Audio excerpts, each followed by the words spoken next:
ചില ഭക്ഷണങ്ങളൊക്കെ എപ്പോഴെപ്പോഴും കഴിച്ചുകൊണ്ടിരിക്കുമ്പോൾ നമുക്കൊരു മടുപ്പാണല്ലോ.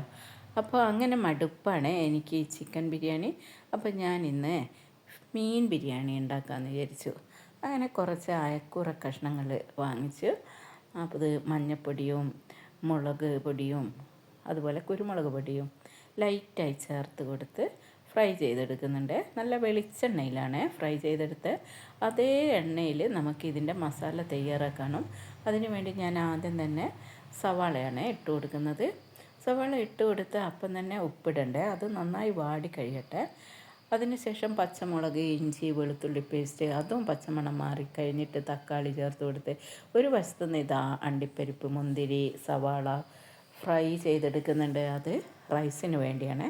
അപ്പോൾ അതേ എണ്ണയിലേക്ക് തന്നെ, എണ്ണയല്ല നെയ്യാണ്, നെയ്യിലേക്ക് ഞാൻ ബേ ലീഫ്, പട്ട, ഗ്രാമ്പൂ, ഏലക്കായ കഴുകി ഊറ്റി വെച്ച റൈസ് ഇത് ചേർത്തൊന്ന് നന്നായി വറുത്തെടുത്തിട്ടുണ്ട്.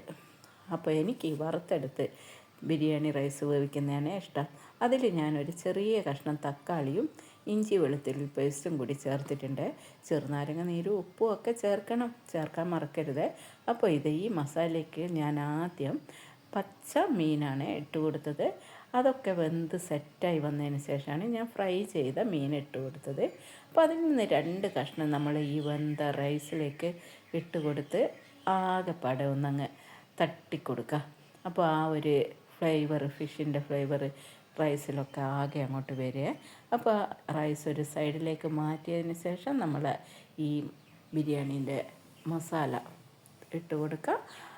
ദമ്മിടാൻ വേണ്ടിയിട്ട് മുകളിൽ അണ്ടിപ്പരിപ്പ്, മുന്തിരി, സവാള, പുതിന, മല്ലിച്ചപ്പ്, ഇത്തിരി ഗരം മസാല, ബാക്കിയുള്ള നെയ്യ് ഒഴിച്ച് ദം ചെയ്തെടുക്കുക. സൂപ്പർ ഫിഷ് ബിരിയാണി ഇവിടെ റെഡിയായി കഴിഞ്ഞു. എല്ലാവരും തീർച്ചയായിട്ടും ഒന്ന് ട്രൈ ചെയ്യണേ. Thank you.